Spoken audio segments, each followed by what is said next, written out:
Northwest Board of Education to order. Clerk, could you call the roll, please? Mrs. Detzel? Here. Mr. Engel? Here. Mr. Detzel? Here. Mr. Heather? Here. Mr. Harlow? Here. Would you all please join me in the Pledge of Allegiance? I pledge allegiance to the flag of the United States of America and to the republic for which it stands, one nation, under God, indivisible, with liberty and justice for all.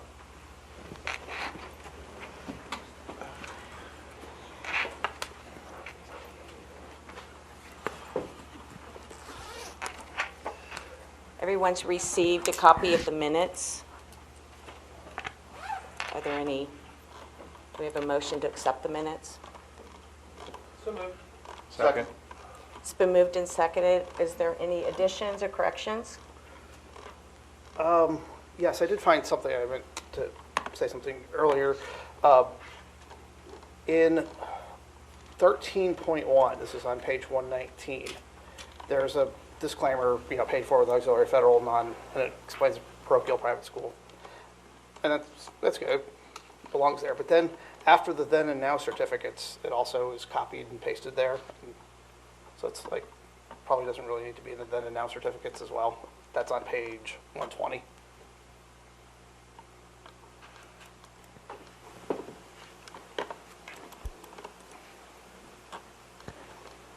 Okay, we can Sure. remove it. It will just only go on there if the then and now is from one of the parochial schools. Yeah, and the only then and now that's on there is from Great American Opportunities, which goes to MHE, so but that was the only thing.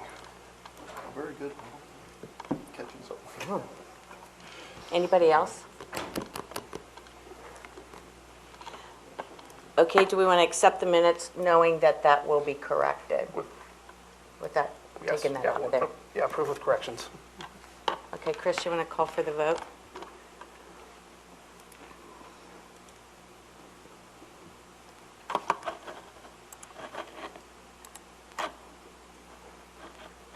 Motion passes 5-0.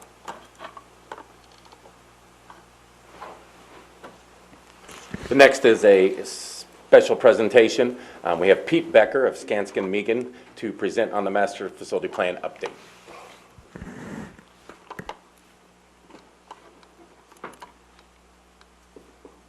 Good evening. I think you can hear me. The red light on? Yes. I can hear you. Well, a lot has happened. I know we just met here a few weeks ago to talk about moving forward and, went through the whole process. I think I was kidding around with some of the partners on our partnership, said the third time was the charm, right? So, we've made a lot of progress in the short time since the April board meeting. Right now, what a lot of the focus is picking up the POR, the Program of Requirements, that was part of the RFP procedure that was done in the previous meetings that the criteria architect for East Sloan Welsh Crossland did with the administration and several of the committees. We're picking that up with our design team, and at the end of May, on the 23rd and 24th, there's the educational visioning session. It's a couple-day kind of progress meeting to go over the states coming in with their visioning person. Talk about how delivering education is in the 21st century. So we met with the district a couple weeks ago, had a kickoff meeting with the administration, and met with Todd and Daryl and several team members and Amy, and really tried to hash out where we were and what the district's goals were, as we wanted to, because we really only got one shot to get it right. So instead of rushing and picking the POR up, we're going to try to overlap design with the program and requirements, and part of the team process is rethink about delivering education in the future. So the 21st century visioning is scheduled towards the end of May, and really once that's done, we're going to have a lot of our design partners working with administration are going to have a lot of more of understanding where we call it the blocks of the building. A classroom is so many square feet per the design manual, gyms are so many square feet, and then you start looking at the ELA kind of collaborative learning spaces in the buildings, and really that's what that process is through the end of May.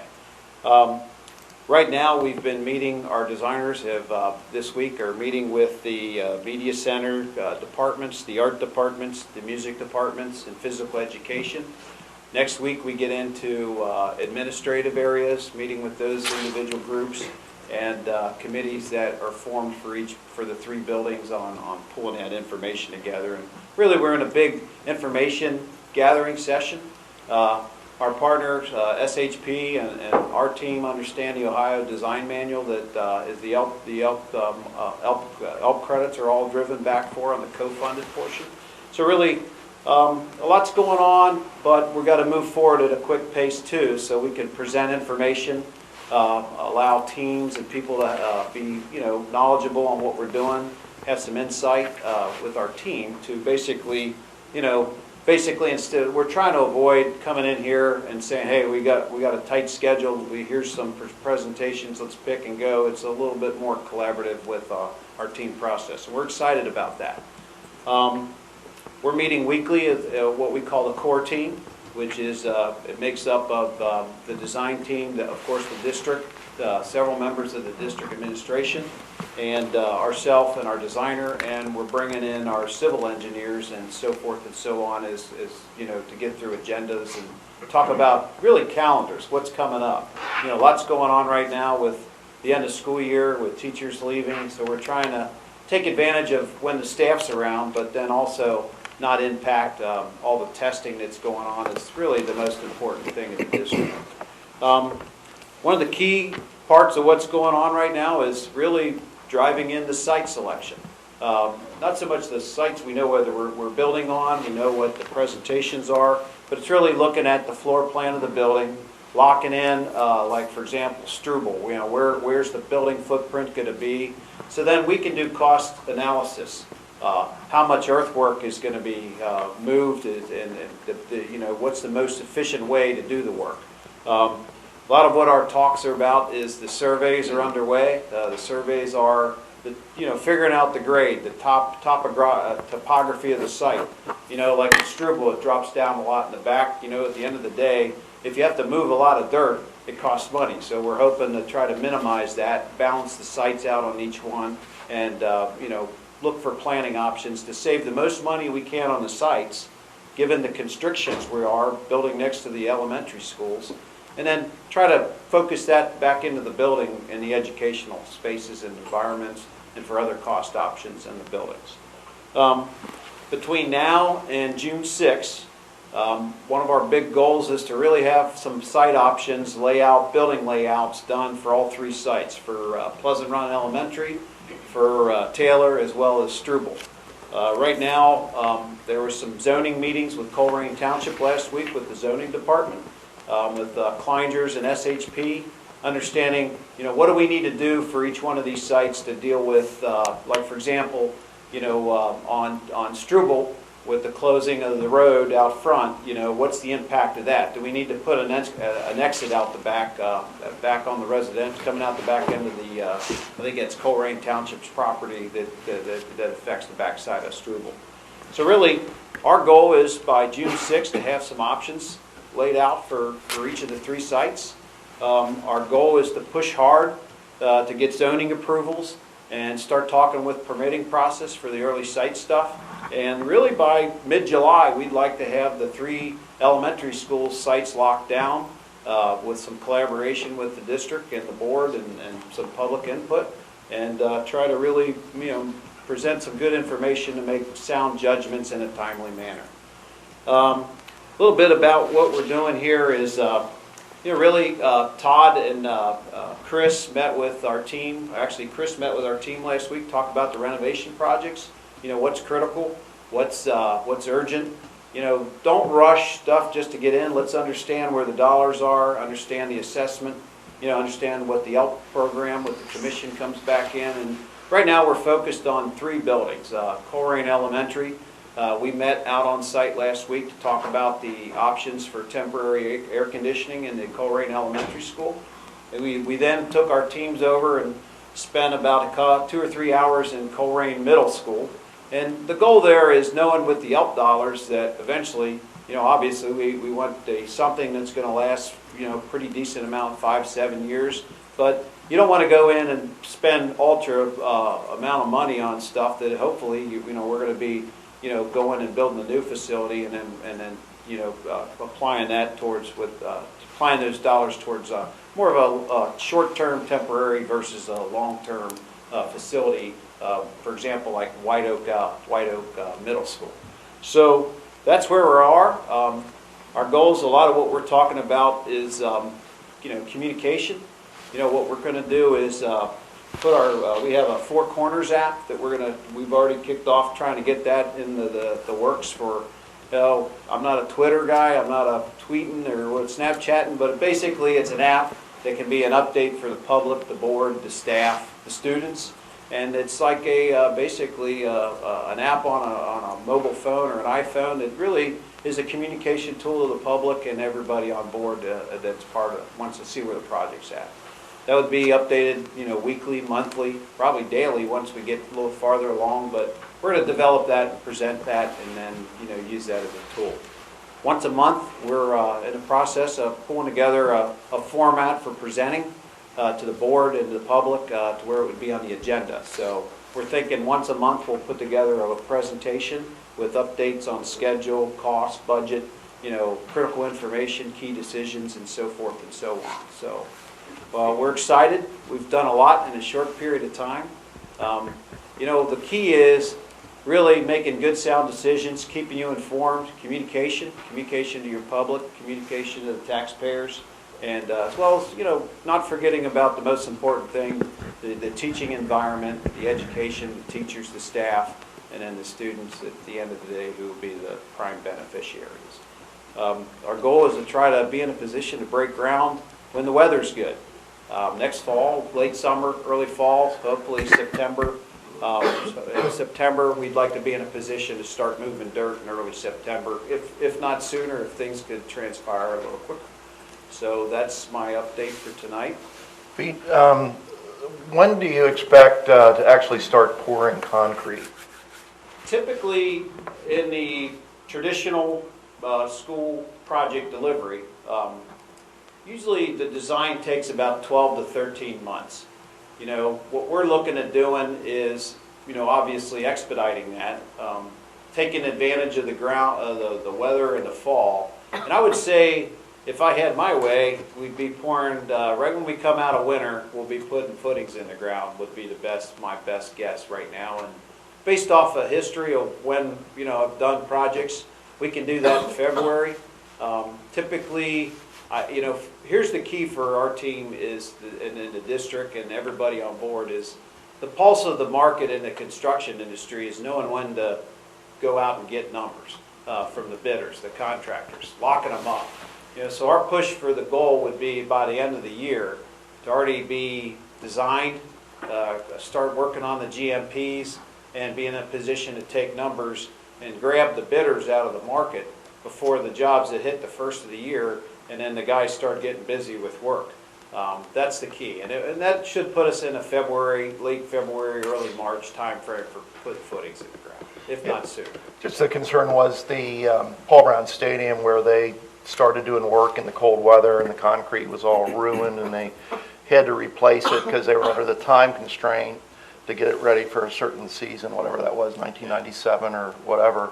And so February is safe to pour concrete then? I mean, obviously, if it's February like this year, we're probably pretty good. You could do it in January this year. Like a couple of years, we wouldn't want to start because the ground's frozen. I mean, if you can do cold weather work, and typically K-12 isn't elevated concrete columns and beams, and the structure isn't elevated, and so it's in the ground and you can protect it with blankets, and it generates heat. But if you get in super cold weather, the key is let's get the focus would be, and I've done it on a lot of school projects over my past 17 years of building schools, is get the building pad ready when the weather's good, and then get through the GMP, get through buy the work at the very latest you can to be able to start working when the weather's decent in February and early March. So, and what that does is, the reason that's critical, because at the end of the day, by November 1 of the following season, we'd like to have the roof on them, and that way the guys are working through the winter time and on the inside, and that's really what, my experience with multiple districts is that's the key to winning. And at the end of the day, we want to set it up to where when we finish the school year of 2017-18, I think I got my dates right, I got so many dates in my head. When school's out, it should be nice to move the admins right out of their old buildings right into the new admin areas. That would be the ultimate goal, and allow staff and district personnel to really take the summer to get into their new buildings, get set up. Once grades are done and at the end of that school year, the next day you're moving. That's the goal. But I think we got the right team. I'm excited to be here and present. We're happy to make you part of it. Really, this is a pretty transparent procedure, and we're extremely excited. What I will tell you is we sort of took this process on the Fairfield schools, and we beat probably 3 or 4 other big districts that have big building projects going on. We beat them to the market. And one of our client up at Fairfield Schools, Paul Otten, was receiving calls from other superintendents of other school districts saying, hey, do us a favor, release your subcontracts and award your subcontracts, because we need the guys that don't get the job bidding on our jobs. So that's one of the critical key parts in it gives you the best buying power. So we're excited and happy to be here, and really looking forward to working with the district and the community and teachers and kids. And this whole thing's going to be a learning process for the kids and the environment too. So, any questions? Other questions? If I could add on a couple things. Our architects are participating in our visioning that will occur on the 23rd and 24th. That's 21st century learning, so it's not something they have to do, but they feel it's important to be there so they can hear what the community is saying. This committee that will be here on the 23rd and 24th will be 5 teachers from each elementary school, including Colrainell and Montford Heights. It will include the 5 principals from the 5 buildings that will go to 3. It will include parents, it will include community members, and a couple high school students. So it will be in a very aggressive committee where we can get feedback from everybody to see what we're doing. But they will attend not to voice their opinion, but to listen and learn what everybody else is doing. The other thing is, we met this morning with our architects with Colerain Township. We have asked for a traffic study to occur because with CHMA going in there and them closing the end of John Rose, the bridge going out the back is very important. So we wanted to make sure that was on Jim Rowan's radar and Frank's, so they knew what we needed to get out back there. So we're in good shape there. The traffic study could show up some things that we have to do. We may have to put a turning lane in somewhere, but that's something we would go in negotiations with CHMA and see what each part is for that. So just want to give you a heads up that we started that this morning, but that's a very important part. And then the last part that really impressed me, because they did not have to do this, but immediately they went to Pleasant Run Elementary School, where we're doing teaming and flooding, which is what we're going to do for all our elementaries next year. And they met with the teachers. They watched the process in place. They saw how the teachers planned together and did their TBTs, and Jenny blessed arranged for them to go to all the schools really quick, so we appreciate that happening. But they're taking an interest in what our teachers and what our kids are doing, so it's going above and beyond what they think should be there. They're actually coming in and watching how we do things, so it's been good. Well, thank you. This is a very exciting process. We're excited. Thank you for the opportunity. And I think we might have some students that can help you design that app. You're probably right, 'cause I sure can't do it. We'll make them part of it. Okay, we'll move on to Michael, our legislative update. I am going to pass on a legislative update. A lot of the legislation that I would ordinarily cover is going to be covered more in depth in the superintendent's report later on. Okay. And tonight, for our Student Achievement Liaison Report, we have our College Credit Plus program, and I believe we have members from Northwest High School. They're going to come and present for us.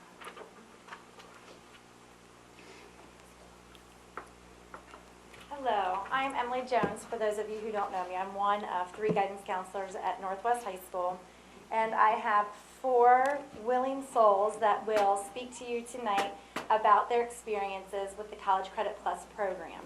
I just wanted to kind of touch a couple of things before they present to you. Do you have? Aha. One big thing that I think is very, very important for everyone to know is that the college is the one that deems the student college ready.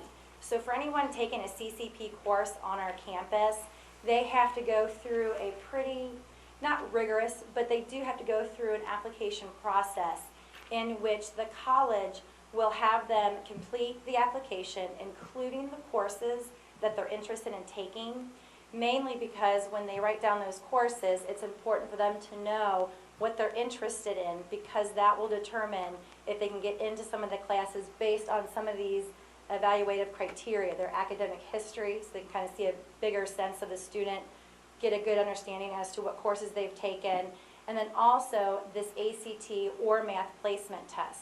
The ACT, to get into some gen ed classes at the college level, they require an 18 for the reading or a 22 for the math. However, something new that we found out through this process this year, even though this is year number 2, for classes such as chemistry that we are now going to be offering at Northwest High School. It was something that was offered at Colerain, but we have a teacher who is able to offer that to our students at Northwest. They actually require a 26 math ACT or a 500 on this math placement test.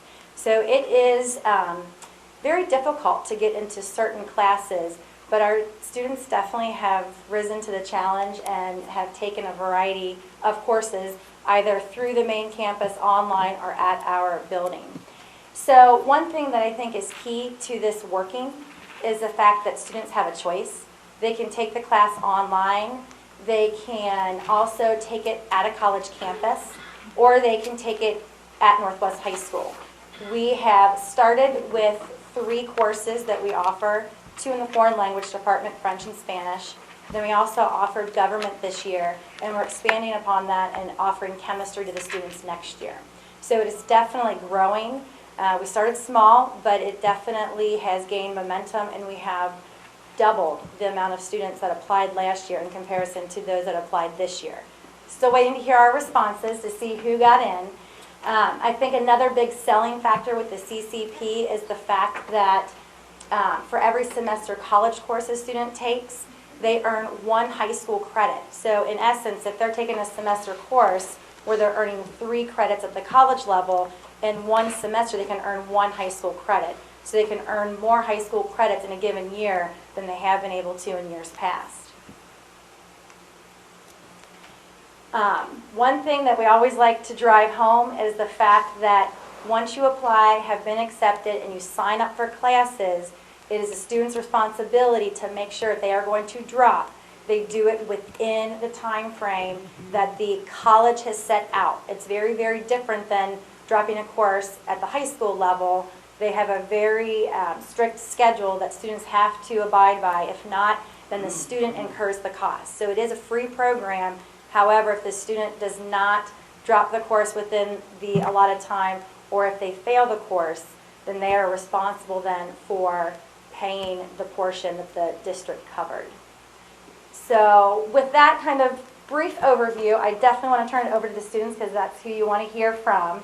So we have 4 Northwest High School students here today that will present to you, and I'll start off first with Blake Shealy. Hi. Thank you for letting me speak in front of you today. Sorry, I have a list of everything that I want on my phone. I actually was a part of the post-secondary option last year, as well as the College Credit Plus option this year.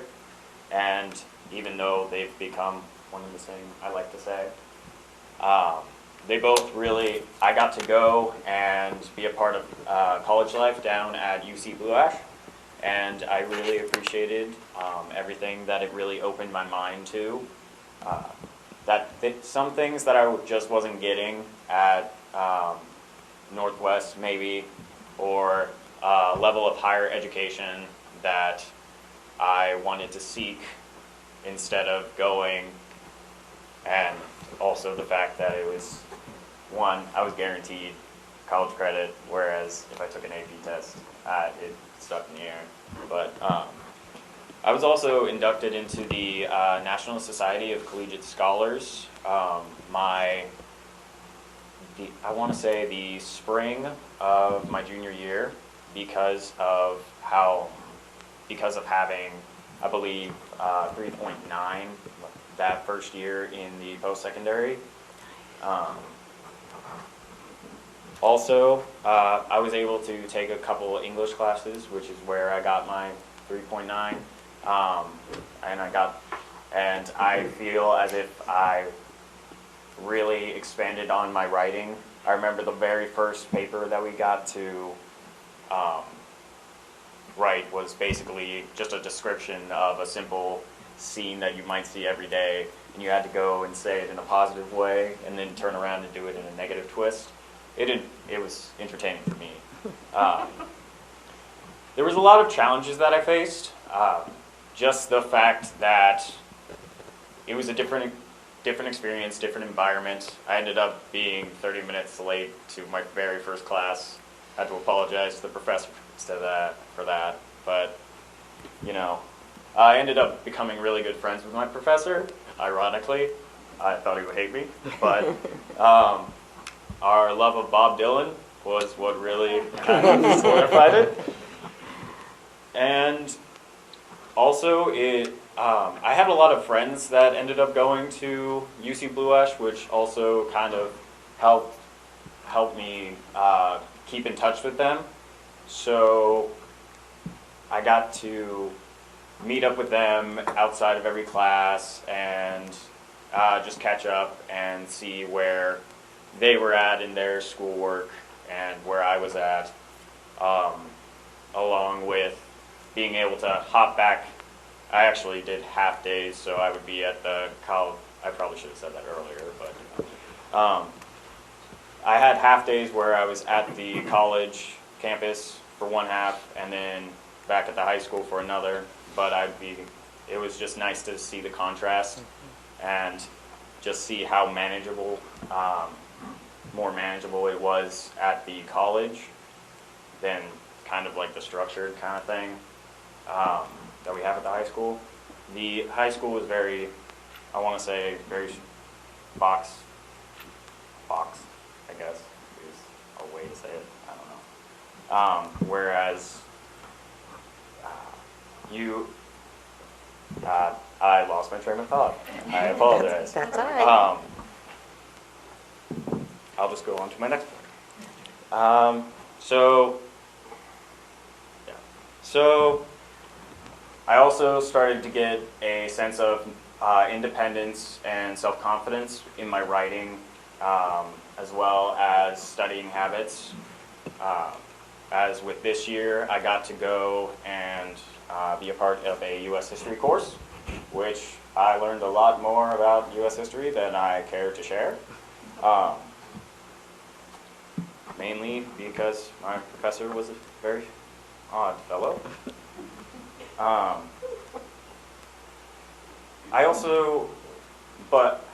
And that was only in the first semester, because I ended up wanting to play tennis and being a part of our school musical this year, just because it was my last year here. And I am fairly disappointed that I wasn't able to participate in these classes, because they are very eye-opening for the student, as well as some teachers that I've gone and talked to about them afterwards, like my English teacher, Mr. Gillian. He loves the fact that I can go and crack down on certain things in my papers occasionally. Other times I'm just out of it or sleeping.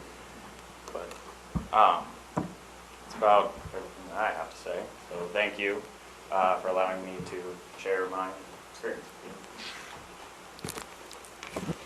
I'm Trevor Barton. I go to Northwest High School, and I'm in the 12th grade. I basically do College Credit Plus for Butler Tech program. It's called Financial Services, but we do it in like the Career Center at the high school. And I mean, it's just been amazing, because like compared to like last year, there was dual enrollment last year for like American government, and I think you had to pay like $350 for that or something like that. And I mean, it's still cheaper than, you know, going to college and taking college classes and stuff like that. But I mean, free is the best price, and I haven't had to pay a dime for College Credit Plus.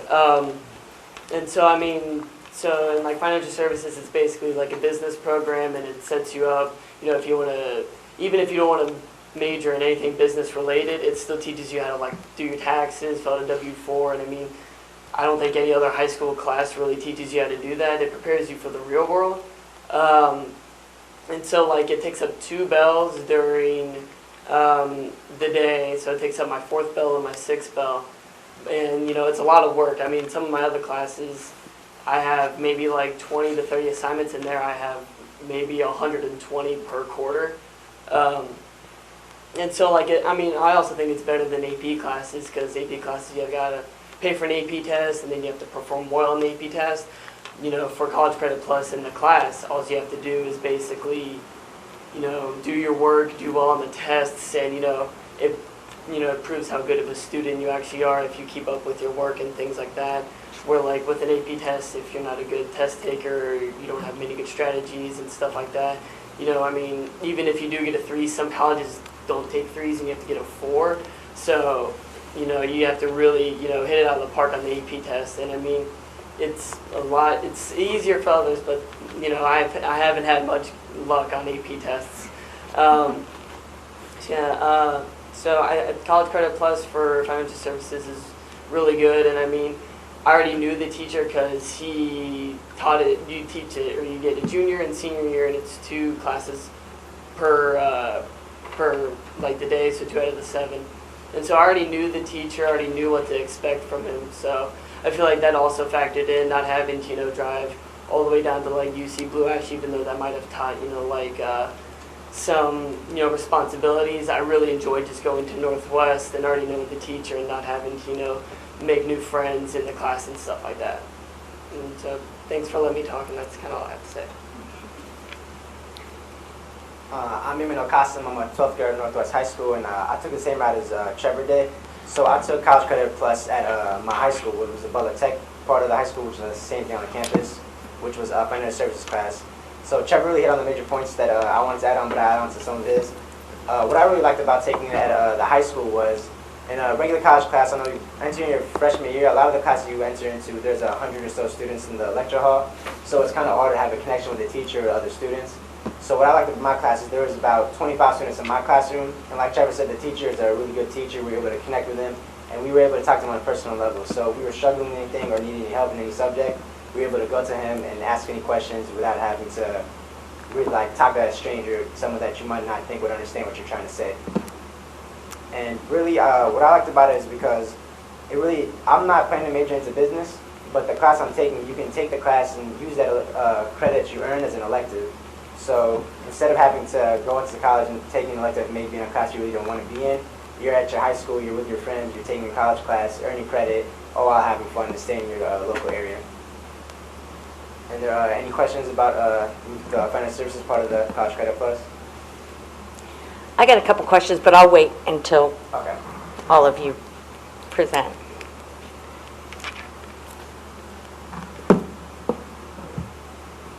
Hola, me llamo Tera Eckstein y estoy inscrita en la clase CCP de Español en el Colegio de Northwest. In this course, I have further developed my knowledge of the history, life, and culture of the Spanish-speaking world through conversation, contemporary and literary readings, projects, and cultural experiences. I present to a class of Spanish for kids in Spanish and communicate with my teacher every Friday. My favorite part of the class would be developing my knowledge of the culture of Spanish rather than just learning the language and repeating sentences that I've repeated for the past 4 years. I really liked to know what the lifestyle was like for many Spanish-speaking countries rather than just learning the language. In college, I plan to use my Spanish knowledge to strengthen my future degree in radiology, and I am now only 12 credit hours away from being awarded a minor in Spanish. So, Wow. and I didn't have to pay for any of it. So it was Yay, very Mom. And that's it. The one thing I love about this program is here you have 4 students, and all have different experiences, and you love the opportunity of getting to leave campus and see what a college campus is like. You've got the opportunity, you like how it works for you and the business and staying on campus. It's just so neat because it isn't just tailored for one type of student. Do any of you get a chance to talk to students younger than you about this program and how you like it and stuff, so that these freshmen and sophomores can start thinking about this and take, you know, this opportunity when they get to be your age or junior? Actually, I do it all the time. I'm also part of my school's show choir, and I talk it up all the time to Good for you. my little buddy Oscar. He actually went and applied for it this year, and I joke around with lots of the juniors and some of the seniors, and also the sophomores that are taking AP classes, and said, huh, should have went to college. So, yeah, I really enjoy talking about it. So for financial services, our teacher, Mr. Clark, he also has like a few intro classes that sophomore and freshman can take. And basically, you can just kind of like harp in on them to take financial services for junior and senior year. And so like we do like a full week of like sophomore recruiting where we have like basically every sophomore that signs up for financial services, they come down, learn about the program, and it's really personal because not only do they get to talk to Mr. Clark, but they get to listen to like our experiences. And so like, I mean, we really don't talk to them about College Credit Plus, which Mr. Clark will have time to talk to them about that, but just getting them into the program is, you know, like the first step is he accepts kids from Northwest and Coleraine. And I mean, I think he accepts like 30 kids or something like that. And, you know, I mean, it's just a really good opportunity, even if you're not majoring in anything business related. Personally, I think all kids should have to take those classes so they know how to balance a checkbook and all of that stuff. Do all of you know what you're doing once you graduate? Do you know where you're going? Are you going on to school? I mean, where are you going? I'm going to The Ohio State University for radiology. Okay. I'm going to Capital University for communications, and I'm debating in a minor of either theater studies or music composition. I'm going to the University of Cincinnati and studying in business and finance. I'm going to the University of Cincinnati. I'm going to the pre-pharmacy program. Good for you. Wonderful. Congratulations. These are all obviously outstanding kids. I mean, even in Peter Clark's financial class, they're doing state competitions to almost have a minor. Blake was outstanding 2 weeks ago in the Beauty and the Beast play as Gaston. So these are role models that this is why you go into education. So we appreciate what these four are doing.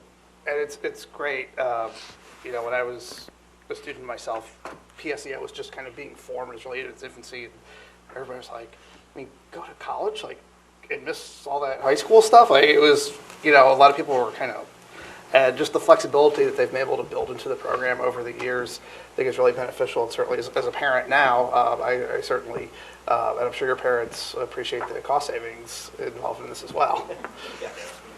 But I do love the fact that you did come back and you did do the things you wanted to do in high school, because I don't think you'll ever regret that either. So, and all of you are wonderful speakers. Yeah, it was awesome for you guys to come and share your experience with us. We appreciate it. Feel free to come back even after you've been in school a couple years and let us know how you're doing. Good luck with everything, and we'll see you at graduation. And Pam, one more thing. I just want to say thank you to Emily, who not only organized the students to come tonight, but all of our counselors in our secondary buildings do a really nice job of communicating this option to all of our students and keeping that in the forefront of what they do on a daily basis. So congratulations and thanks to the counselors. Thank you.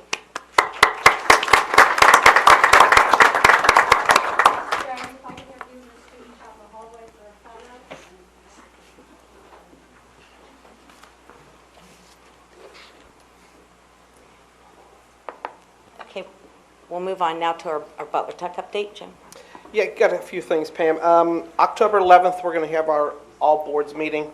Starts at 5:30, and we're going to be able to give you a tour of DRL if anybody chooses to come.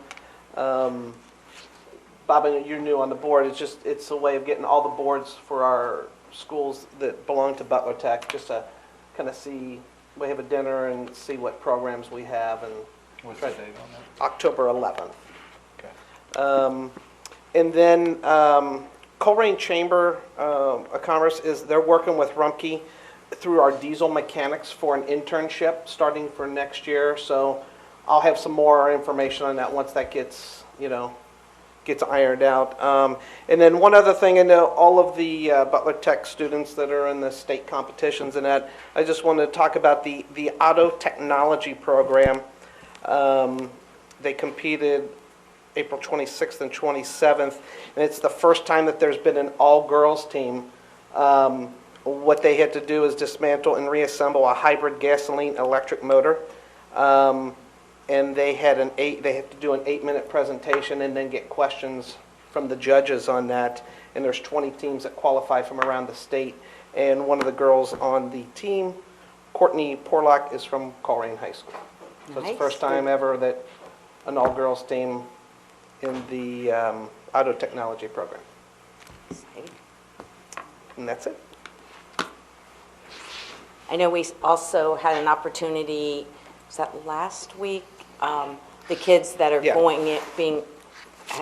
that are going to be in the programs for next year, Butler Tech, at Northwest High School, and that was really nice to see which kids were getting to go to what programs, and they all seemed very excited, and their future teachers were there to congratulate them, and Pauletta was getting all the pictures, that many kids on stage. It was awesome to see how it just keeps growing and growing. It's just such a wonderful opportunity to take advantage of the programs with Butler Tech. Okay, we'll move into. Our next report is a special report, Principal's Data Report. Susan Smith, Principal of Northwest High School, provide an update on her 2015-16 building goals with the help of her 2 assistants.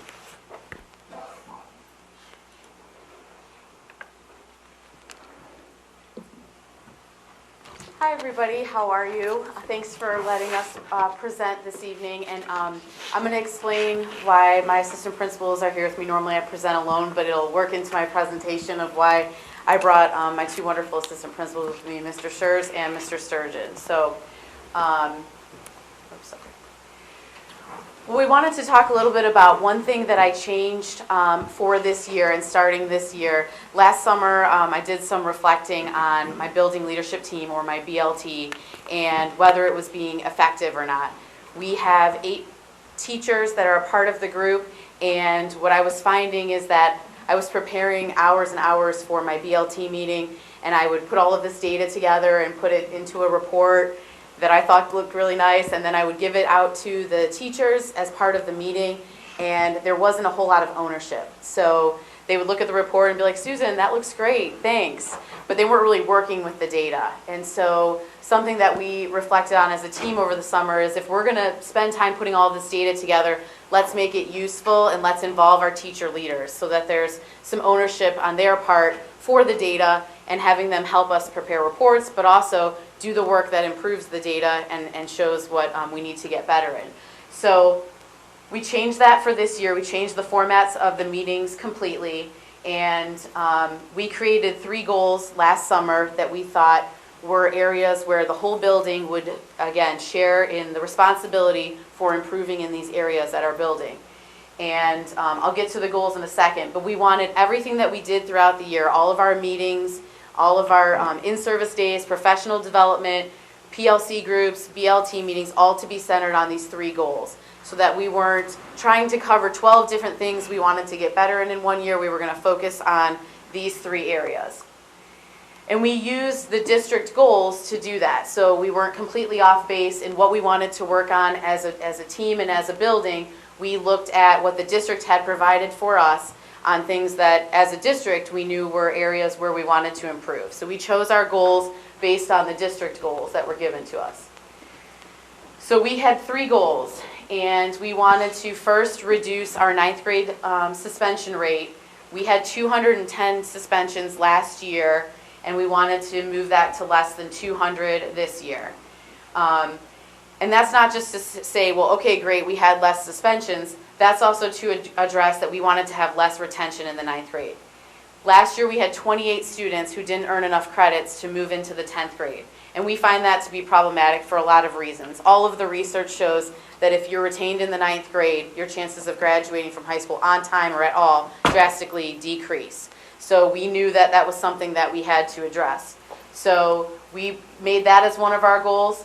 We also wanted to improve our graduation rate, not just because it's a report card indicator, but we were at 88.6%, and we really thought that as a building we could get that to above 90%. And then our third goal was focused on our work around Marzano. We have 41 elements that are focused for our instruction and our strategies that we use to improve instruction in our building. And we chose one specifically to work on as a building. And there's a reason that we chose it, but it's probing incorrect answers with low expectancy students.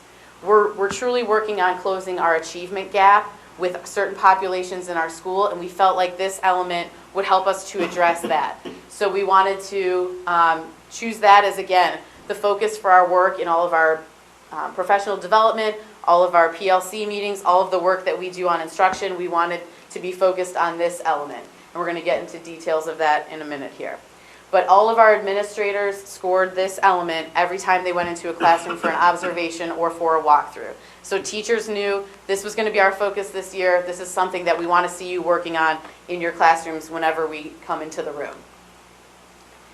Like I mentioned, our BLT meetings were a lot of housekeeping and a lot of me repeating things I had sent on email. And I really wanted them to be more of a work session, more of time to get input from my leadership team on where we were on working on certain things in the building.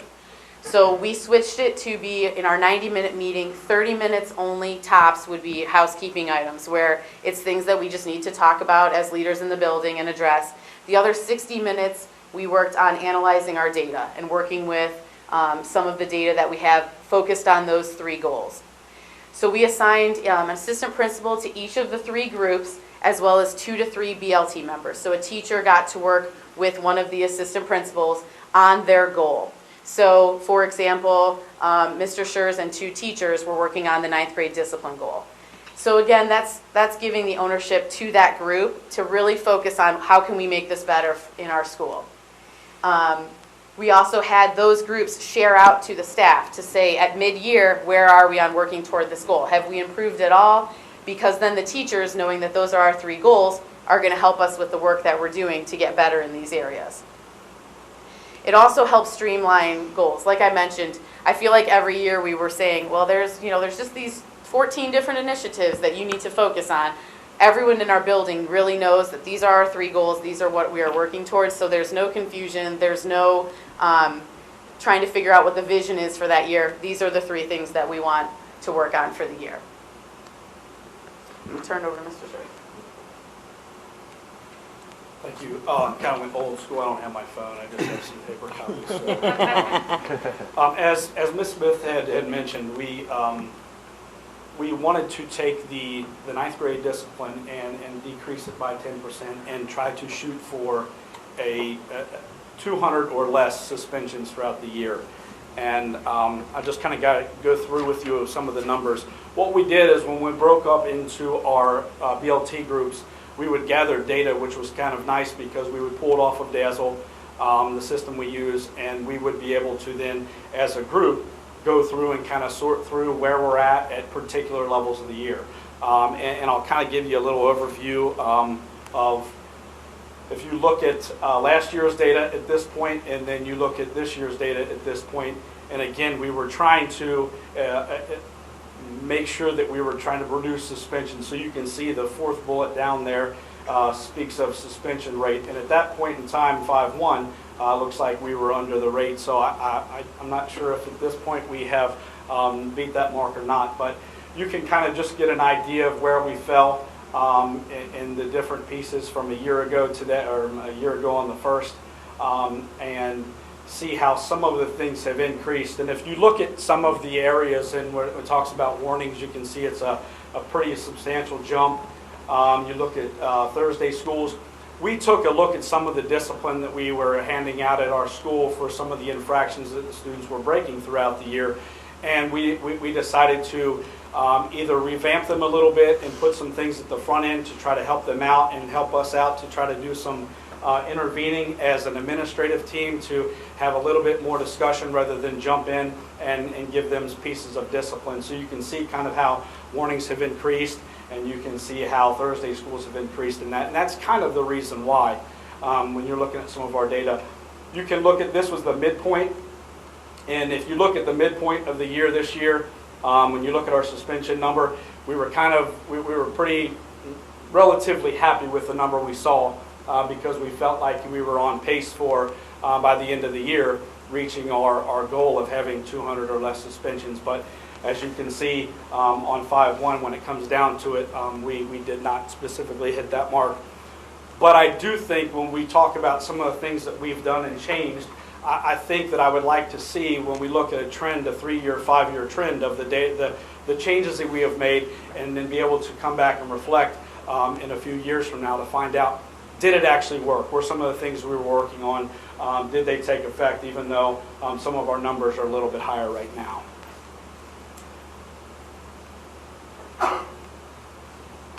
Codes of conduct, this is just another piece where you can see specifically areas of infraction that we deal with on a regular basis. And again, you look at some of our major contributors to this, and you see that our dress codes from a year ago went up quite a bit. We've had some dialogue with our staff, because like we said, we meet as a BLT, but what we like to do after that is when we go back to our staff in our PLC meetings, is not only disseminate information on some of the Marzano techniques, but also present out to the groups as to what we're finding in each of our 3 groups as assistant principals, what we're finding from our data groups that we're meeting with. And some of the conversations, what we did, we kind of piloted this year at Northwest High School through the Dazzle platform.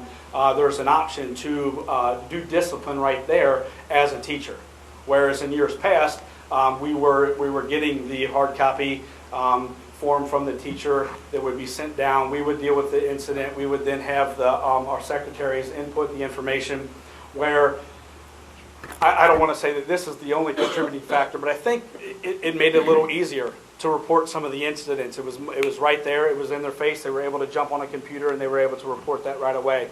So I think when you're talking about some of the dress codes, cell phone violations that we dealt with, it just made them be able to jump on their computer right there. They could even get on their phone if they had the app downloaded on their phone to be able to do that. So I think some of those things are contributing factors to that.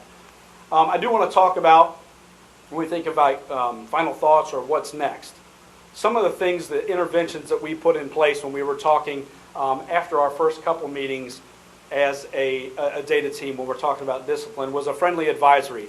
And what did that mean? Well, we discussed that it surrounded itself specifically around dress code because a lot of times our students were given disciplines right there in our advisory, and they were written up for having their jacket.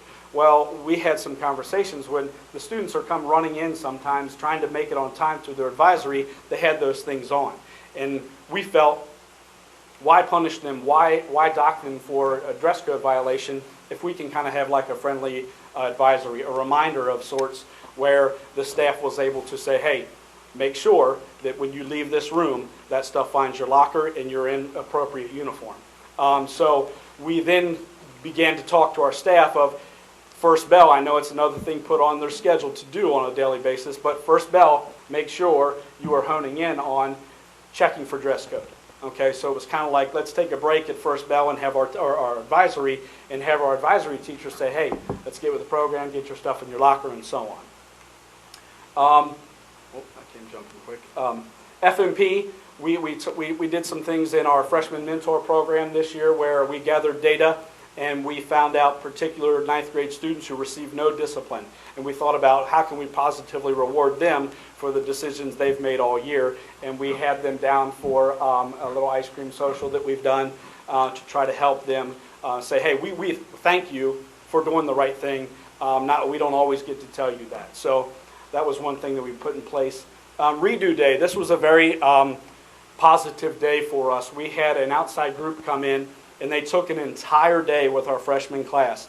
and they went through a litany of things, whether it be bullying, social aspects of high school, and decision-making, what they can do on a regular basis when things present themselves in front of them. And I'll tell you, if you were in that gymnasium in part of that day, we had some kids who were some of our huge hitters throughout the year, or up to that point, that were in tears. And were making decisions to go up to folks that they actually had some problems with up to that point and apologize and say, I'd like to start with a clean slate. And so some of those things, I think if we continue this kind of program, are things that we'd like to continue to do. But that's one of the things we put in place this year. RTI, our response to intervention, what we worked on is taking a staff member and assigning them to a student. And I mean, any staff member, if it's a teacher, study hall, one of our study hall monitors, and having them link up with one of our students and check in with them. How are things going? Are you keeping yourself in order? And just kind of having that personal relationship and those questions that are asked on a day-to-day basis or even a weekly basis kind of keeps some kids wanting to show that they're doing the right thing. I had a young man when I walked in one of the computer labs the other day. He said, Mr. Schuris, come here, take a look at this. And they were in their computer lab. He had his grades pulled up. He said, look, I got just this one to focus on, and I'm getting myself back in order. Well, I wasn't his specific mentor. He does have a mentor, but it just shows they do care. It does make a difference. The new special ed program, having the students in the different classes, the regular ed classes, along with in their resource rooms, I think has helped play a major factor in some of the things that they see on a regular basis. And then one of the things we put in place also is if a student had been suspended for 5 or more days, we as an administrative team when those students returned, we would meet with them, we would meet with a counselor and talk about the incident, talk about what we can do next and things that we can do different. What's next? Some of the things that we've discussed so far as an administrative team and a staff, peer counseling through our F&P group. Our F&P group, they work with our freshmen, but actually getting into some the crux of exactly what is causing some of the kids to do the things they're doing. So just kind of taking a next step on the F&P program and working with some peer counseling with them.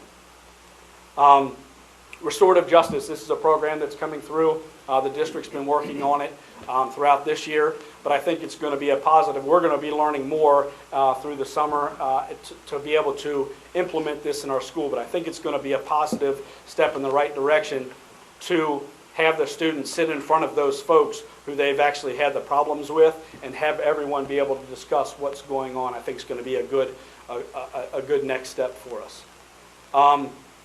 Brush Vest.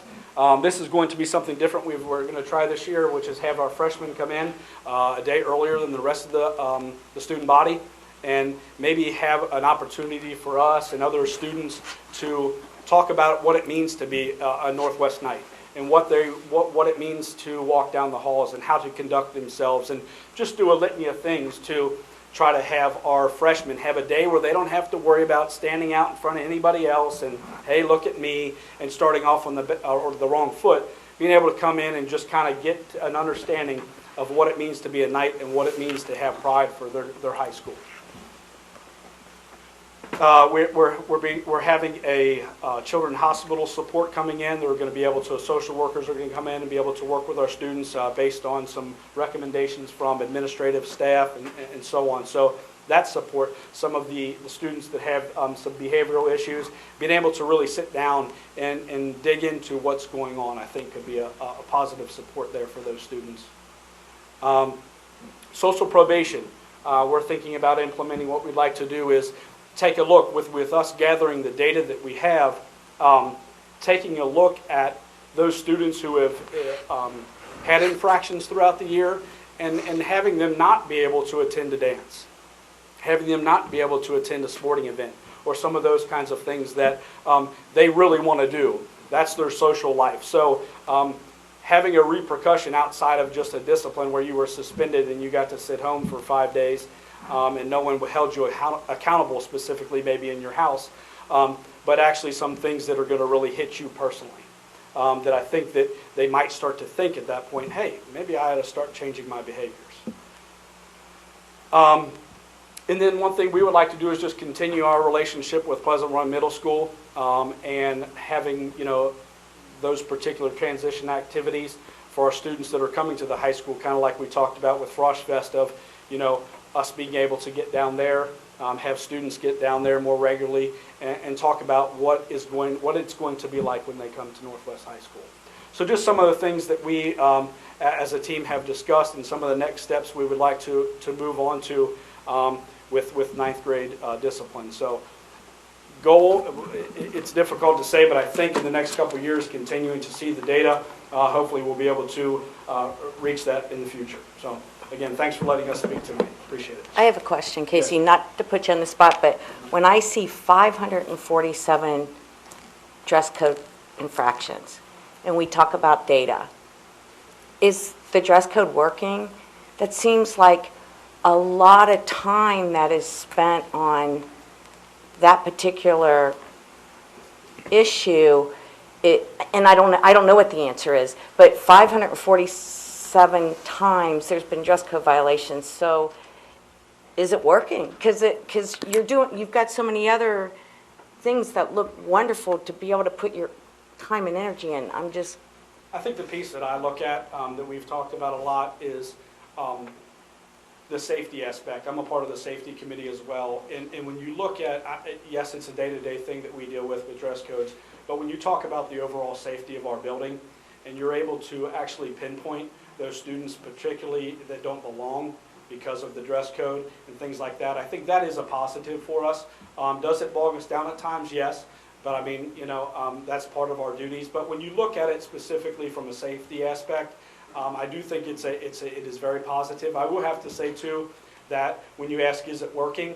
I know we've discussed that a different attitude when we have out of uniform days. Is it great to have out of uniform days? Sure, it's great for the kids to be able to express themselves in different type of clothing. But the attitude, it does change. We see it different in their mannerisms. We see a difference in the way they conduct themselves. And I truly believe that, being at Northwest High School now, my 6th year, I think some of those aspects are some of the positives to take out of it. So, I mean, is it working? I think from those standpoints, yes, it is working. Okay. So.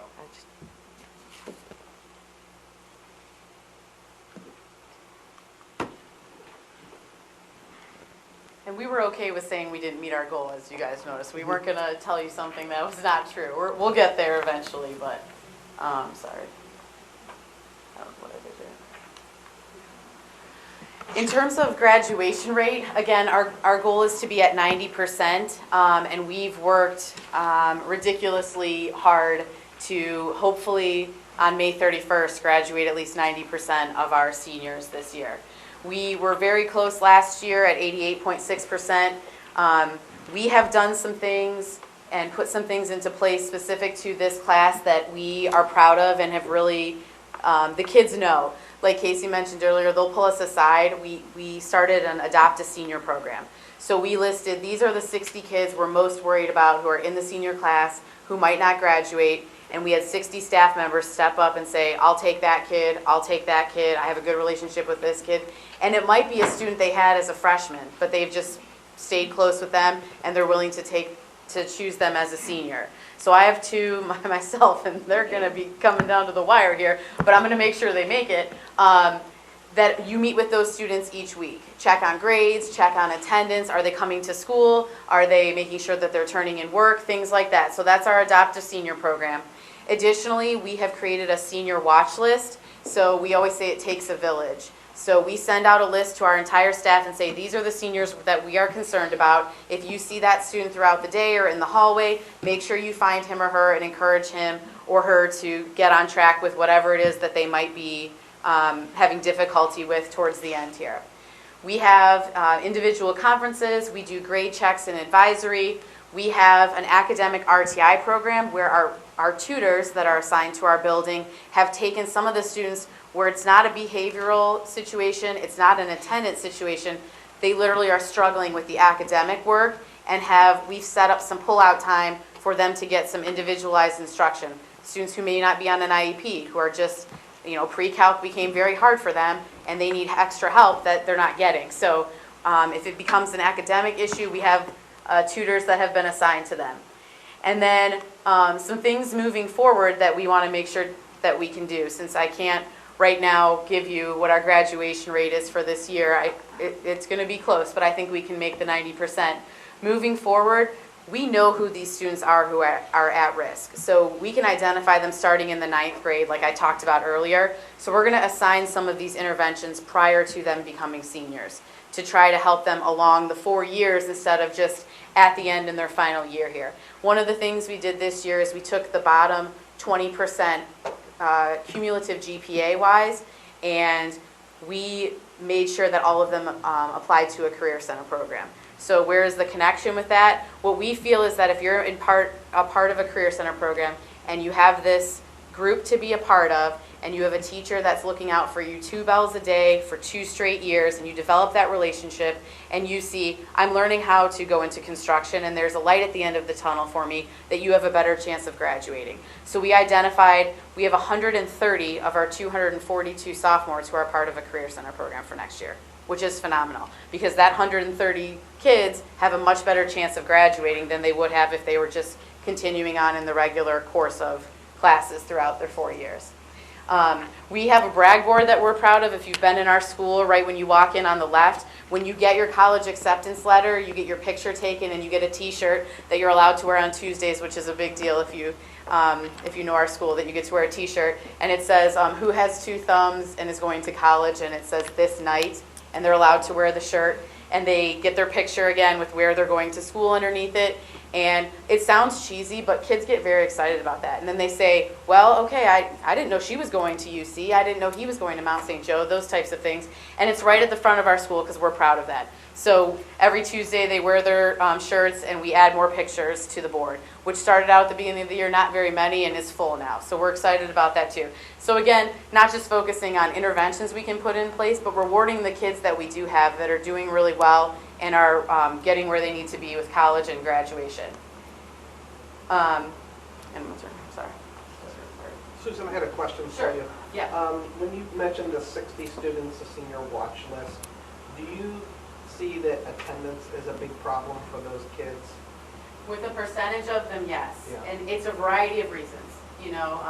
Are these kids that have grown up through our district and come through our district, or do you see a lot of them moving in later on in in their high school career and that? We have a few that are from another school or that have Right. come to us. We have some that have been with us for all 12 years, and then something happens in their family, and they're maybe head of household for a while. We've had a couple that we found through our truancy court process that have some serious home situations going on. Right. And then school doesn't become the priority anymore. Right. So we work with those kids to still find a way to make sure they get to school and get that diploma. But when you turn 18 and you might be in charge of things at home, it becomes a little bit difficult for some. But there's a mobility rate of sure. We've gotten some kids Right. from different schools that come to us as seniors and haven't passed all of the sections of the OGT. Well, then that's on us to get them caught up and make sure they pass those sections. We got the scores back today, and we have some that can make it through alternative pathways and some that are, it's sad, but it comes down to one Right. section of the test, they might not participate in graduation. Gotcha. So I know it's a roundabout answer, but some are our own kids who've been with us all 12 years who just, at the end here, have home life situations that are preventing them from getting to school. But we try to work with them on getting them through. So as Susan mentioned earlier, we aligned our last goal up to the, well, multiple goals, all 3 of them actually, to the district, but this one in particular related to the gap closing that she mentioned. So what we wanted to do is to have a goal directly with instruction related to Marzano's element 41, which is probing incorrect answers of low expectancy students. So with those point averages, with our evaluations with teachers, we wanted to reach, by the end of this year, 2.8. And you'll kind of explain those numbers to you here in a second. As far as with Marzano, they always have a desired effect with every one of the elements that we use that we score by. Okay, and then this one in particular is that teachers are probing incorrect answers of the low expectancy students at the same rate that they are the high expectancy students. So you can imagine, even when you're in classrooms, you have the same 6 kids that are always, you know, they always have the answers every time. And as teachers go through, if they call on those high expectancy students and they get the answer incorrect, what they're going to do every time is those students, number one, they're going to be coming out of their chair to get another shot at it, right? So the teacher often will give them a little prompt or something to get them a shot at getting the answer correct. Well, we want this also with the low expectancy students. It's when you're in a classroom of 30 to 50 sometimes, and as a teacher, and you're working by yourself to try to get everybody engaged and get them going. When you have to have some type of managing response rates too to get these lower expectancy students to actually give you some information, some data.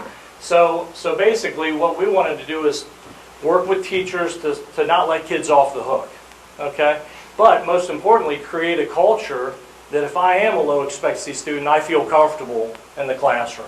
Okay, and that's the key. And we did that through a lot of PD this year and through our PLCs and such. Our leadership team, through our administrative team and the BLT, did a number of these things here to kind of help teachers and develop them to, number one, create that culture, and number two, get used to, program themselves to, if I'm asking students questions and they're not getting them right, then I need to come up with some other things that might remind them of kind of what we're talking about, and so that they know, well, if I just sit here long enough, she'll go on to the next student, you know. Well, now we've created a culture where you feel comfortable, but we're not moving on. You know, Jim, you're going to answer this question one way or another. Right? We don't have them say that, of course.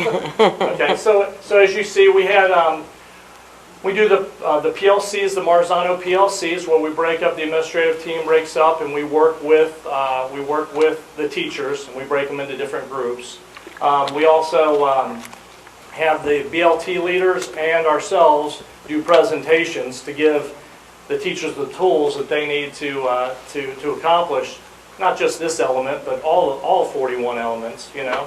And then we did some peer walkthroughs where they were able to go in and as part of our PLC and to go and watch other teachers that are doing really well on certain elements, and that helped them as well through this for this element as well. Content team meetings where we're getting together, we're all teaching the same content. How can we probe low expectancy students during these lessons? We're teaching the same content, you know. What's that look like? As Casey and Susan both mentioned, as a BLT team, we would take a look at the scores that we've done as administrators with these teachers, and we've kind of said, okay, where are they at, and how much more support do we need, and in what areas do we need the support in? Okay, and then of course the post-conferences, one-on-one, us with teachers, specifically what we saw on that day when we were in there to observe them and how they met with all the elements, but specifically this one that was scored every single time. Okay, this is some possible teacher elements that Marzano puts out that we look for, give us an opportunity to check these off as we're in the classroom.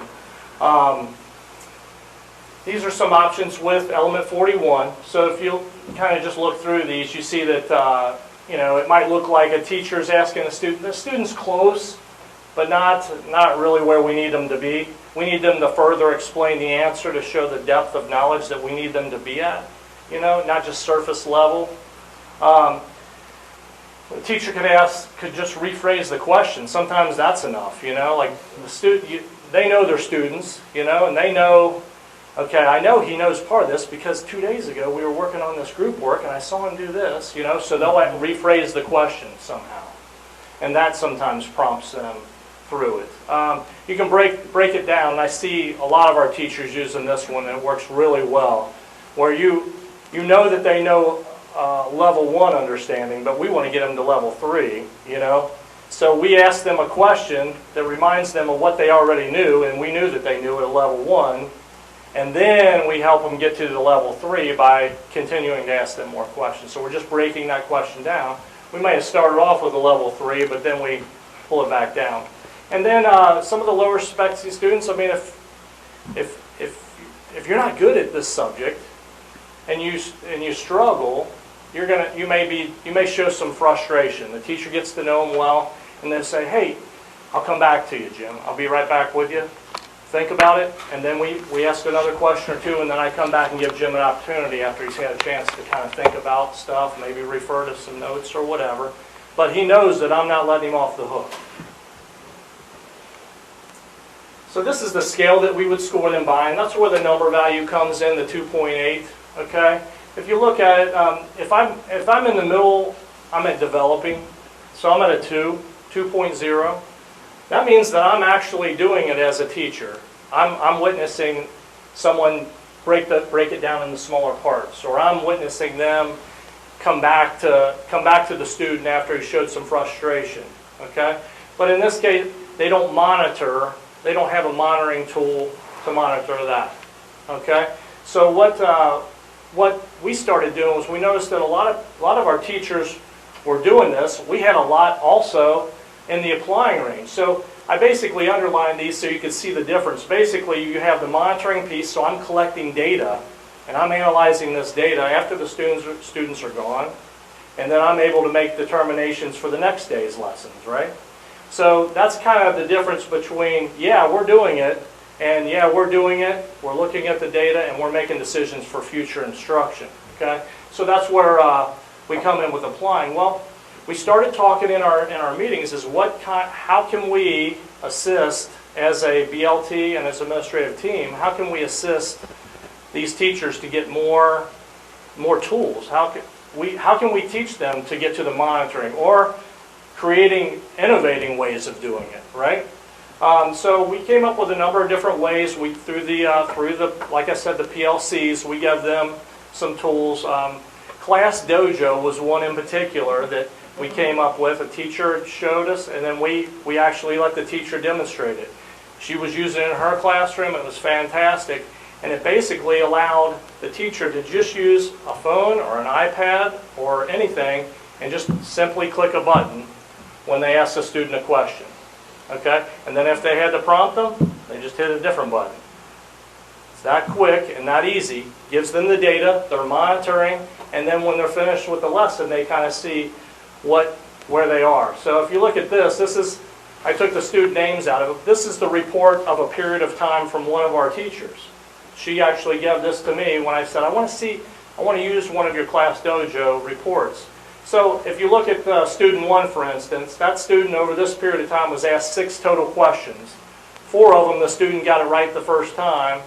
These other 2, they had to prompt them to get it right. And I said, well, what if they don't get it right again? They said, oh no, we'll continue to break it down until they get it right, and they just get more prompt numbers on this side. We're not letting them go until they give us something so they know, the students know they're not getting off the hook. So it gives you some idea, some data that they can plan with in the future. So where we are now is the period ending December. So what we do is we have, all of our observations are done, we have breaking points. So December was one of them. We were at, on this particular element, 2.469, and then period ending April, when we finished the last run, we were at 2.67. So we're, 0.13 away from it. We're doing pretty well, but as you can see, we can have good instruction at the 2.0s, better instruction at the 3.0s. We're going to need a lot more people at the 3.0s and the 4.0s to get the 2.8 if you know the math of it. So we were really impressed with how well, as we gave them more professional development, how teachers that weren't monitoring were then monitoring. Once we showed them there's tools out there, and Class Dojo is one of many, that they could use to become, stronger and stronger teachers and see the difference in their classes. I'll tell you personally, watching these kids, these lower expectancy kids that I know, I know them, and then I go into the classroom and see the teachers using these methods and seeing the kids feel successful. That makes all the difference in the world. I mean, that's why I got into education, to see these kids that if they wouldn't have took the time to do it, they wouldn't have gotten better. And they got better that day, and our teachers are seeing the value, and I'm so glad that we picked this element. You guys have any questions for us on any of these, this element or any of the other ones? Well, I think a lot of it has to do with expectations. Casey, you said that you interview the students when they come back to school after a 5-day suspension. Is just the sheer numbers and personnel issues not why you interview every student that comes back from a suspension? Kind of plays quite a bit of a role there, yeah. As you see the numbers there, they're kind of high, but I mean, that could be something that we look at. Yeah, because I know, and I know one of my drivers out there, but that's what I always, you know, people that were having problems on their buses, it's all about expectations. The more you expect out of them and the less you let them get by with, the better they perform. So. And also the conference helps you kind of figure out, is there something else going on? Right. So when these guys get to sit with the counselor and the student, you find out when kind of the emotions are out of it, what's going on. There's always a root cause, and what can we do to Right. help Once that? again, like you said, a lot of times it goes back to what's going on at home. Yeah. Yeah. No question. Anybody else? Thank you very much. Thank you. Okay, we'll move on to reports from employee organizations. Do we have anybody from certificated or licensed employees? Classified? Or from school-related organizations?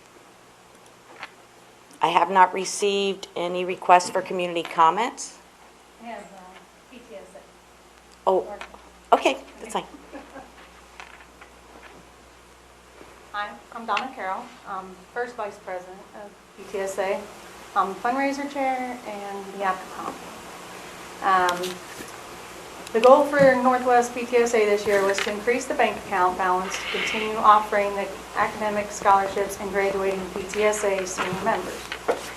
Through fundraising perseverance, including partnering with Seven Hills La Rosa's, Swan Fundraiser, and we did 2 McTeacher nights with the McDonald's on Corning Avenue. We are pleased to be able to offer the scholarships and maintain a positive account balance. The number of scholarships, we had to decrease them this year due to the smaller account balance, but we are able to award 8 $250 scholarships. And they will be announced at senior night, May 11th. During the school year, with fundraising being so important and with the limited volunteer base, we managed in bare minimum mode. This means we did not create any new programs or events. We did, however, participate in the reflection program and had 3 winners and 1 honorable mention. We are happy to help with the freshman hearing and vision screening as well. And some of the other things that PTSA did this year was we did a back-to-school teacher luncheon. We did the week of May 5th, we did Teacher Appreciation Week. We have a successful PTSA membership drive through the end of 2015. All our dues are paid and maintain good standing with the Hamilton County Council. We completed 2 years worth of audits bringing us up to date. We had our 2 vice presidents, which are students, they did an excellent job planning and presenting the prom fashion show. We did a faculty-student basketball game and earned over $800. We had Educator of the Year, which was Lindsay Long. And then we had 2 friends of the children who are Peter Clark and Kristen Stegman. And we secured our executive board for 2016-2017, which was a lot of work, but we did it. After prom, we had that Friday night, and I say it was a success. I think there was over 220 tickets sold, and I want to say I think about 125 kids came. So to me, that was a success. It was 125 kids chose to come see us instead of doing other activities. But so that's my report. I'm sorry, what was your first name? Donna. Donna, I just want to thank you in all the years on the board that you took the time, because we have this, the category here for whatever school-related organizations, and I probably can count on 3 fingers how many times anybody's ever come like you to report. I think it is so important for even people up here to realize how much work goes into all the things the PTAs and the PTSAs do. I was actually one of the first students at Northwest for the PTSA. But it's just, for the scholarships, I mean, you have to work so hard to earn that money, and it's nice. I know it's kind of a longer meeting tonight, but I really appreciate you coming and sharing that, because that's a lot that's going on, and it's for people like you and other adults and students. I love how Northwest has the PTSA and includes. We love it. We love our principal. We love our staff. I just think it's so important, because there's so many times as students, they don't understand why they can or can't do something. But if they're in there and hear from the ground up why there's reasons, it's not just because somebody doesn't want them to have fun or whatever. They understand it and actually can be a part of a solution. So Well, I think majority of our second vice kids think they're all about the prom fashion show. But we talk to them. We make them tell us what's going on in school. You know, what are you doing in Senate? What are you Exactly. Yeah. So And like I said, they love hearing the principal too on a different level, I think, hearing her in the meetings.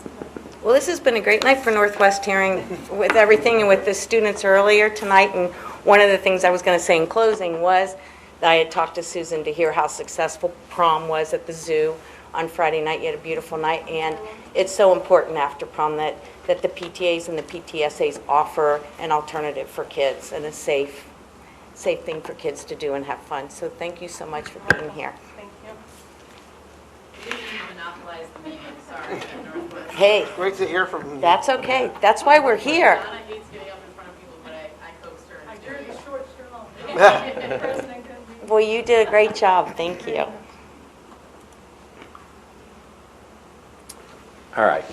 The next item is the certificated licensed personnel item, personnel retirements and resignations. You will find 1 acceptance of administrative resignation, 5 acceptance of certified resignations, 3 acceptance of home instructor procedural resignations, and 41 acceptance of extra duty procedural resignations. Superintendent recommends the Board of Education approve the certificated licensed personnel retirements and resignations as listed. So moved. Second. It's been moved and seconded. Are there any questions or comments? Okay, Chris?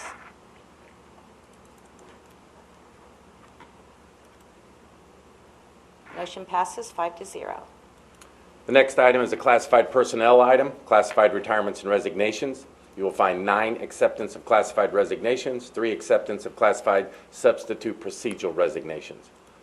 Superintendent recommends the Board of Education approve the classified retirements and resignations as listed. So moved. Second. It's been moved and seconded. Are there any questions or comments? Okay, Chris?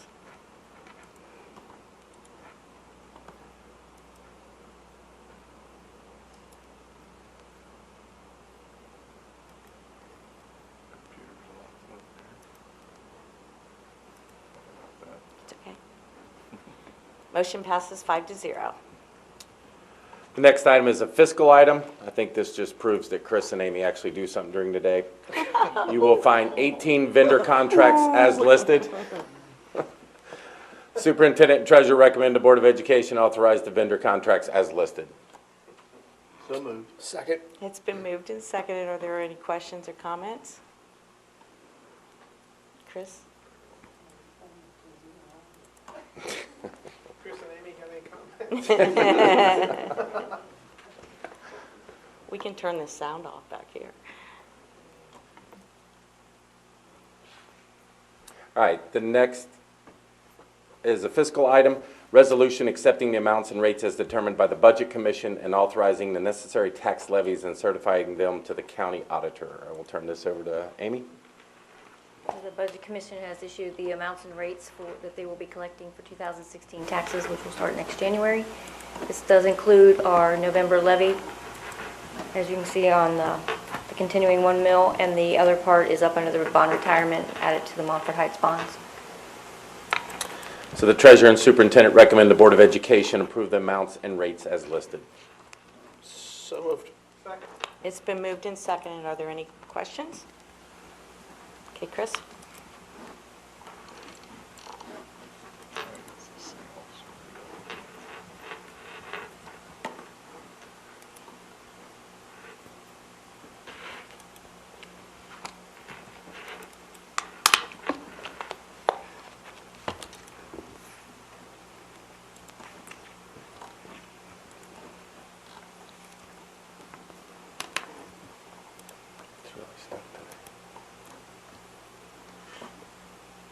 Doing this online is great until you accidentally click one wrong thing. There we go. There we go.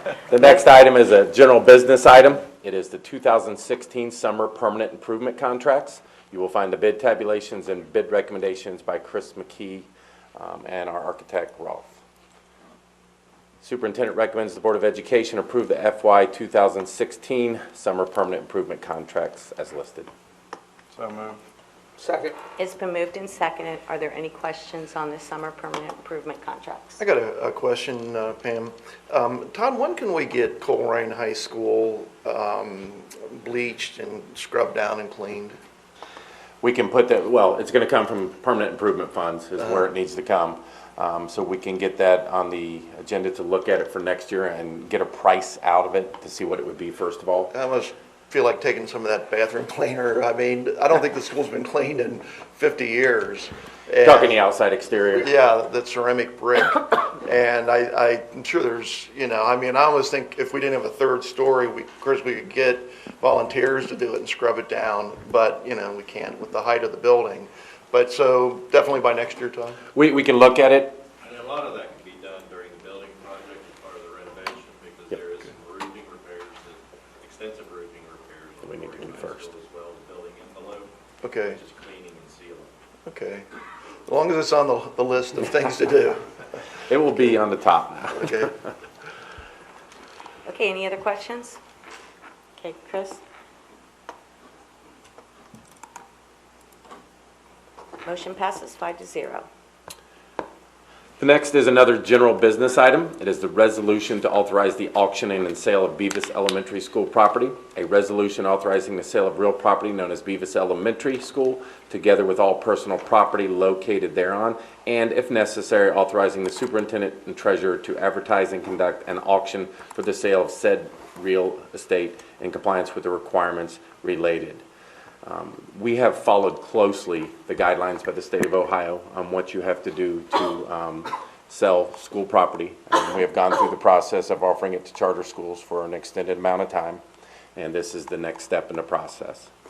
So this is the superintendent recommending the Board of Education approve the resolution authorizing the sale of the real property known as Beavis Elementary School together with all personal property located thereon, and if necessary, authorizing the superintendent and treasurer to advertise and conduct an auction for the sale of the said real estate in compliance with all retirements related thereto. So moved. Second. It's been moved and seconded. Any questions or comments? Okay, Chris? Motion passes 5-0.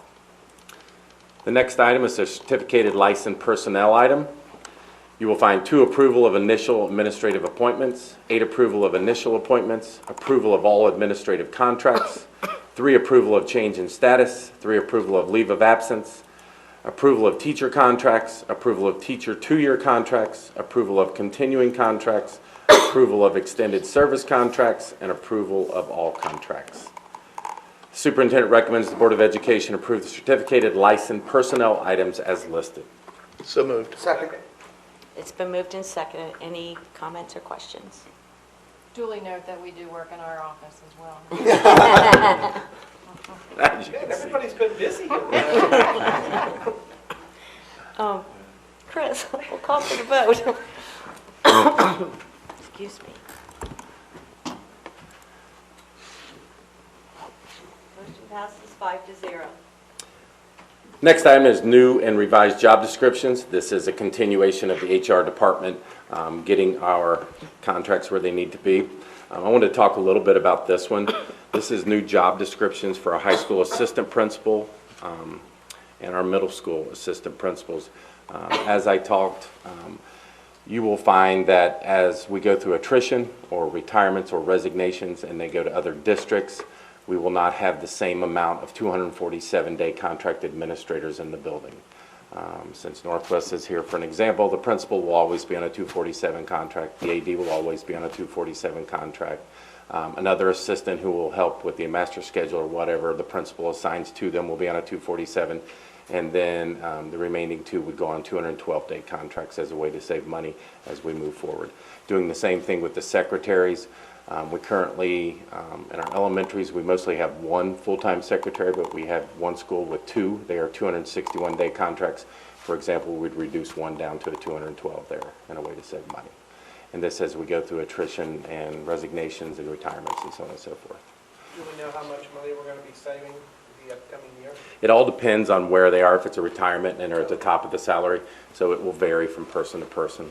But once, we've already had requests from some secretaries asking if they can move to a 212 contract. It better fits what they want for their family.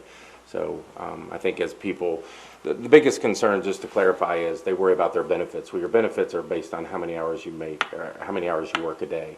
It doesn't reduce what you pay for your benefits. It does reduce your salary because you've reduced days. So that's the biggest part of it. So this is for info and action for job descriptions. So the superintendent recommends the Board of Education approve the new and revised job descriptions as listed. So moved. Second. It's been moved and seconded. Are there any other questions? Okay, Chris?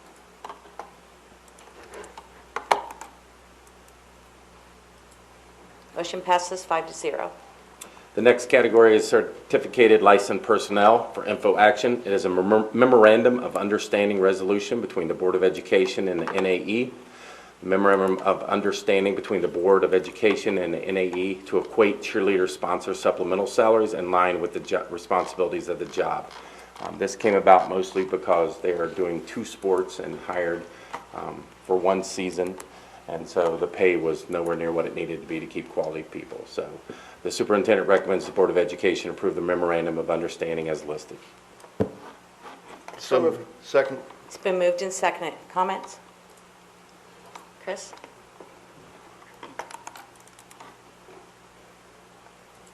Motion passes 5-0.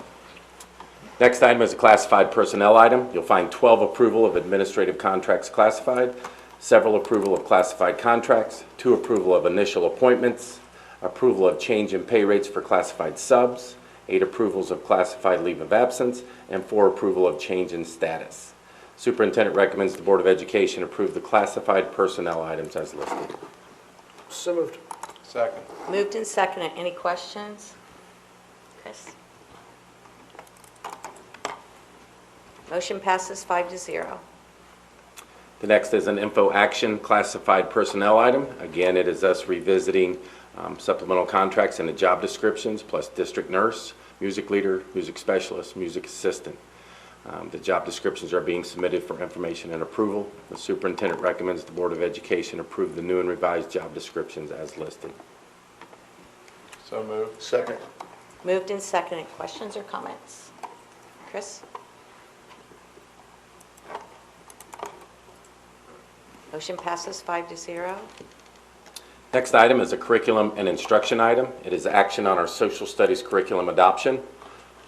The Northwest Curriculum Department recommends the adoption of the following textbooks: Social Studies Pearson for grade 1 through 3, Social Studies grade 4, McGraw-Hill, Social Studies grade 5, McGraw-Hill, Social Studies grade 6, Jared Publishing, Social Studies grade 7 through 9, Halton Mifflin Harcourt. Because we have to differ as they did with their presentation, the beginnings to 1877 is also Halton Mifflin Harcourt, patterns of interaction, and then as you can see there's several that we adopted and Courtney and Leslie presented on them. So you've had a chance to look at them. The superintendent recommends the Board of Education approve the new textbooks as listed. So moved. Second. Moved and seconded. Looks like the curriculum department's been working hard too. Yes, a lot of reading. Any other comments or questions? Chris?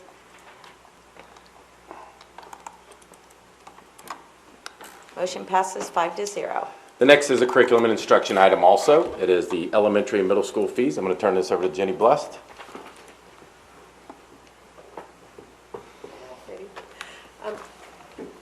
In your On your board docs, you'll see the proposed fees for elementary and middle school for next year. I just wanted to comment that we spent the entire year really reviewing our costs, reviewing what we spend and what we are able to cut. We really had a mission this year of reducing our fees for our parents. And so these fees represent a significant reduction in fees at all levels. The other thing that I wanted to talk a little bit about is that these are being presented to the board as maximum fees. If you look at the elementary fee list, on here you'll see a language arts workbook at grades in first grade and second grade. It's starred as a maximum fee of $15. We are in the process right now of really reviewing the curriculum at the K through 2 level and looking at some pilots. We've had some companies that have offered to provide us materials for a lot of our different schools, and so we're going to be participating in a lot of pilots. So as we plan for that pilot over the next couple weeks, we may choose not to have a language arts workbook at first and second grade. That's why we put it in there as a maximum. There's a pretty good chance that most of those schools we will not have that fee at all, which will significantly reduce that fee for our first and second grade students for next year. At the middle school level, we had removed every fee that was put into middle school. It was a $1, $2, just extra fee that wasn't associated with a specific item. We took all of those out this year because we felt like we could for our parents. And we also have listed in here for the middle schools a maximum fee of the homework planner. It's listed as $5. That's the maximum we'll allow for a homework planner. Most of them will be between $3 to $4.50. So every school will have a different cost, but the parents will only be charged exactly what the planner costs us. Just curious, like the French workbooks, $14.91, and the Spanish workbooks, $19.25. Wonder why it's so much difference. If it's, just between. Sometimes it has to do with the number of students. We get quotes based on the number of books that we're purchasing. Right. Sometimes it's shipping costs. Sometimes it's the size of the book. Sure. Okay. Sometimes it's color, and sometimes it's black and white. So it really just depends. But we really work hard. That's why the numbers are so strange. $19.20 or $14.91 because we put the shipping costs in there to the. Okay. This is great to see. Last year we reduced the pay to participate, pay to play fees, and this is a much more broader based fee cut.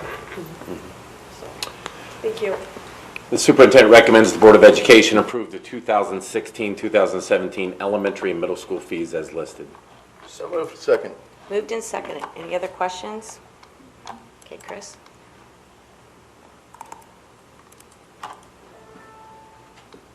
Motion passes 5-0. The next category is curriculum and instruction also, info action, programs of studies revision. The attached memo outlines updates to the 2016-2017 program of studies book, including changes to fees, prerequisites, and grade scale clarification for College Credit Plus. Superintendent recommends the Board of Education approve the 2016-17 program of studies revision as listed. So moved. Second. Moved and seconded. Questions? Chris?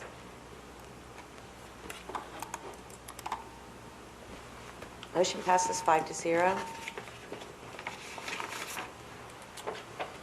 The next category is student services, info action. It is a revised school calendar that was approved for the 2016-17 school year. You've heard talk of restorative practices. We need to add additional PD days for our staff. Daryl is incorporating a train-the-trainer model. So once we train our staff, we will have trainers within to keep with new staff who move in, so on and so forth. It also removed that one outlying day that was coming in after Memorial Day on the 30th. School will officially end on the 26th now. We stayed at 178 student days. So I would like to remind everyone that we did reduce the amount of early release days. We decreased it by 5. So with the less days and the implementation of restorative practices, we needed to add PD days to train the staff. And I want to make sure you guys have a clear understanding. So I'm not trying to tell you don't, but had a lot of phone calls from parents. They don't understand why the first day of school, sophomores, juniors, and seniors are not going. Well, that's the freshman day that they talked about at the 2 high schools. So freshmen only will go. Kindergarten does not go because they do assessments the first 2 days. So it's really 1 through 9 will go on Thursday, August 18th, and then everybody else will start Friday, August 19th. So I just wanted you to be aware of that in case you got questions. Was the reduction in early release days, was that, feedback from teachers or feedback from parents, or? A little bit of both. A little redundant, maybe there's, And part of why we had them to begin with was to implement the Ohio improvement process with the TBTs, and we had a memorandum of understanding for incorporating all of those early release times so that we had time to do that process. The process has become very embedded in the culture of what we do in our buildings on a daily basis. So that time can go back to what it was prior to the initial implementation of that improvement process in our schools. So it's taking us back to the baseline we had prior to that. Great, thank you. Superintendent recommends the Board of Education approve the 2016-2017 revised calendar as listed. So moved. Second. Moved and seconded. Any other questions regarding the calendar? Okay, Chris?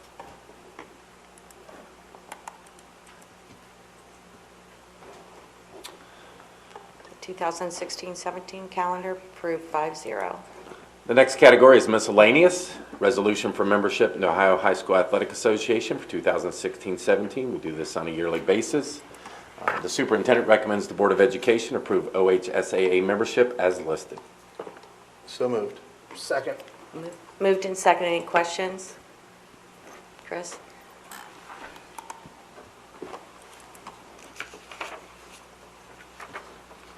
Motion passes 5-0. All right, the next category is the superintendent's update. I just wanted to bring some things back to your attention. Michael has discussed pretty much all of them, but it is changing the way we're going to have to do things, so we're going to have to keep ahead of these. First of all is House Bill 410, which deals with truancy, and it prohibits suspension or expulsion of students for unexcused absences. Where before, if they got to 18 days in a quarter semester, we would try assorted things, but eventually that could lead to an expulsion. By law, you're no longer allowed to do that. Within 10 days after becoming a habitual truant, the student is assigned to an absent intervention team. This is still being defined, but it basically consists of a school or district representative, a school or district representative that knows the child, and then the parent or the parent's designee. It now goes to hours because school is in hours instead of days, so 30 consecutive hours, 42 or more hours in a month, and figure 6.5 hours for a day of school, because lunch does not count. 72 or more hours in a school year. An intervention plan must be developed within 14 school days. We have to make 3 good faith attempts, just like with an IEP meeting, to try to get the parents in or their guardian involved.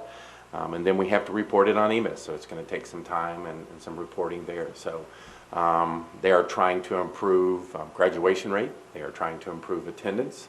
It's just getting the manpower to be able to handle this. So you could look at a school assigning an assistant principal. It could be a counselor. It has to be somebody who knows the child. That's the one that has to be a part of the committee. So I just want to put that on our headlights and keep it out in front of us. And I'm sure there's no additional funding to help with this? None. But I will have to say something. I know we're going late already, but the diversionary court that Paulette and Daryl have set up has done outstanding things for our students. They are recommended by the administrators when they go to the diversionary court. We have a magistrate who sets up in Colerain Township, deals with the parents and the students, is very prescriptive in what they have to do, very direct with them.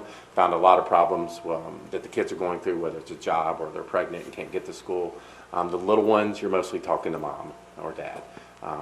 It's not a second or third grader's fault they're not coming to school on a daily basis. So that has been very successful from what I hear from Paulette and Daryl. So I think that part that we initiated on our own is sets us apart from where we'll be with this.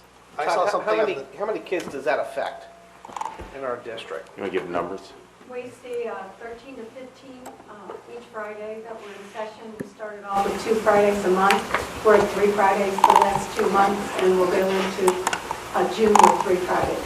And we'll start next school year with 3. It's all determined by the accessibility of the magistrate.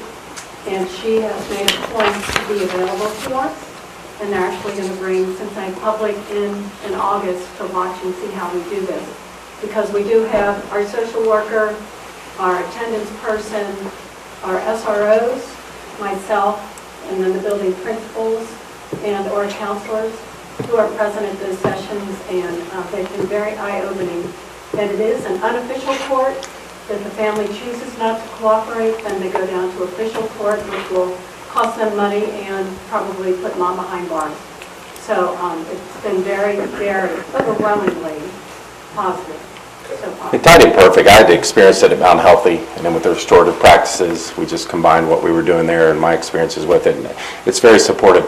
Is there enough magistrates to get through all the kids we need to? No. But it's a heck of a head start for us, and it's making a difference. And I will tell you that this is a result of the Georgetown University week that we spent, where you sent us there. And because of that, we had a magistrate with us from Hamilton County Court, and she saw the promise in the fact that it's taking a number of cases off their docket downtown by having her with us. So it's not costing us a dime to put this together. Juvenile court is paying for the same, taxes are paying for that. But just to give you the data, since February, we've seen 116 cases at diversionary court, and most of those have been seen more than once. So a lot of kids just since February. And the result of that, we've been able to, Camelot is also present every Friday. And so we've been able to wrap around mental health services for a number of the students and or parents. So family counseling services, drug counseling services, mental health services. We can get it all while they're right there and make it happen with the magistrate's help. And then she gives their orders, and if they don't follow the orders, then there's much more severe consequences for them. But to have all those services there offered to them, that's key. That's huge. I saw something over the weekend about a school in West Virginia that did something called reverse suspensions. And when you're, get a suspendable offense, and truancy is one of those, which I guess wouldn't be anymore, but the parents are actually compelled to go to school. You compel your parents to attend school once, and that's probably not something that's going to happen again. The next item is House Bill 481. It discussed our opted out students for this year. It will count as a 1.0 FTE for funding purposes, so opt-outs do count against our funding. That's going to be costly if it continues. It's lower this year, I believe, with all our testing. Jenny got to deal with most of it last year. Has that, passed the... No, it's not passed, but it's on the horizon. And then high school students are another problem because they're opting out because they already had their points they need for graduation. So it's hurting teachers' OTES scores, and it's hurting other things. So we'll keep an eye on that also. But it also takes us to some of the great things we heard tonight. Our student enrollment is down 600 since October. 600 kids at $6,000 per student, that's $3.6 million. The more kids who go to Butler Tech, that's less FTEs we lose, that's more money that goes to Butler Tech. The more kids who go to College Credit Plus, and I can't believe Amy hasn't said something about this yet, but we are paying for that, and it is great for our kids, but as they said, at no cost. The only cost is if they do not pass that class, and no special funding has been set aside by the state again. So this continues to be a problem with our enrollment. But it's great for our kids. That's the bottom line. They need to be in those programs. They need to go to College Credit Plus. So that's a great thing, but we are working hard to figure out how we get around that. Is the loss to College Credit Plus on a per student funding, is that as pernicious, for lack of a better term, as the loss per student for when they go to charter schools? Basically, but it also comes down to books. We've heard horror stories where the college charges $390 for the book. The book's never used, district stuck with it. And if you want to go sell it back to the college, you get used book price. And it's still in the same wrapper. So there's just things all over the place with that. So it's a great thing for kids. We just got to figure it out. And then the last thing I wanted to talk to everybody, well, there's two more things, but there's a needle exchange program. We had some questions from the teachers at Struble, and we had some questions from a couple community members. So what the needle exchange program is, and Pauletta and Shonda have been very involved with this committee with Colerain Township since it began. So if I misspeak, I know Pauletta will say something. But it's a pilot program for the next year that will be located at the Cincinnati Mine Machine, who has donated a spot for the exchange. When it's all starting and said and done, there will be no access from John Rose coming by Struble to get to it. It'll only be from Colerain Avenue. The access to the van will show up between 11 and 2:30, only from the Colerain Avenue, and it will be shut off from the school side. It's a one-to-one exchange program for needles. No meds or drugs are expensed. They're trying to curb HIV and hepatitis C spread, so they will offer testing if they can get them involved. How did they publicize it? Well, it's been in the paper. They sent 35 volunteers out door to door in the Struble area, handed out brochures, and answered any questions if somebody was home when they were there. Overall, the feedback they said was about 90% positive. It's the Struble area and farther south, and unfortunately what's happening is a lot of overdoses, a lot of Narcan being used. These are some of them our parents. We had a carnival this weekend. It was closed because of an overdose that we found out about late this afternoon. So we have it in our area with our parents, our former graduates. It is affecting us. The fear is because of the location next to the school. But we found needles on our playgrounds at Struble that we've had to pick up, empty gun shells. So we are continuously doing things to work with our community and with the police department to make sure we have a safer place to have schools and a safer place to do things. Bringing this to your attention because, like I said, a couple community members brought it up, a couple staff at Struble. It's 1 day a week from a van, and it's on a 1 day or 1 year trial period to see how it goes. So the concern was the location to the school, but we've been assured it'll be nowhere near the school, except proximity, but the entrance is only through Colerain Avenue. So, And the township is doing this? Colerain Township Police Department is working. Paulette, anything? Why wouldn't the township have it like over where their property is on Springdale Road instead of They by? actually plotted where the overdoses are occurring in the area right by John Rose, down Laughlin, three times greater than anywhere else. And there are a number of businesses, Cincinnati Wine Machine, Clifford, Rumpke, that have employees who are not drug addicts, but they have parents, a daughter, a son, an aunt, an uncle, you name it, that's weighing heavily on the family and using family resources, a lot of missed time on the job because they're taking care of the addict. So they put that out to the business community, and Bob Stanger from Cincinnati Mine has a fenced-in, it is a fenced-in area on his property that he has volunteered. And when you look at the map that they plotted where the ODs are primarily, that is the prime location. So I think you will eventually get questions, but if you have anything, like I said, Paulette and Shonda were very integral when they developed this. So if you have any additional problems or if you hear something from the community, just let me know. I'll get whatever answers you need. And then the last thing is, Amy and I want to put it on your radar. Amy's really putting it on my radar, as she should. But it's our emergency levy renewal that will come up next year. It was originally put on the ballot November 6, 2012 to generate $7.3 million at 4.95 mils. The rate was set at 5.15 the first year and has remained at that level each year. The Budget Commission certified a tax rate of 5.26 mils for the tax year 2016.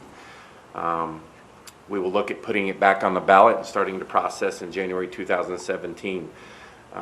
Most importantly, it's just to remind everyone that an emergency levy is a dollar levy and not a millage levy. The millage rates will change depending on the valuation to guarantee we collect the dollar amount specified each year. This is going to be very important to us continuing what we're doing and keeping it at this rate. Amy, anything you want to add? Just remember, if you renew it, then we can keep the tax credits with the state. If you're replacing it at a different amount, those tax credits will come away and the property owners will have to pick up those Whether it's credits. higher or lower, as long as you change it. I think if you change it higher. Okay. Well, we ran into that kind of issue. Right, and last I'm year. still asking more specific questions with the county auditor.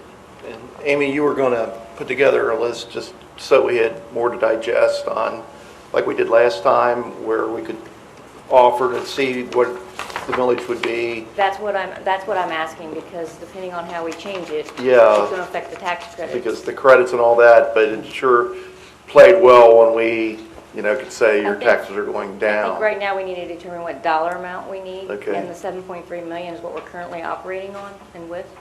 So if we reduce the dollar amount, the valuation determines what the millage will be, but it's all factored around a dollar amount that would be on the levy.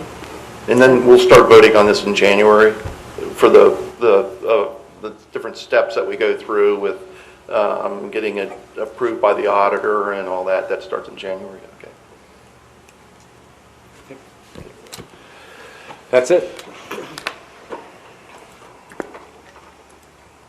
Okay, at this time, it's community comments and questions. If anyone out in the audience has a question about anything that was discussed tonight, you can go ahead and ask now.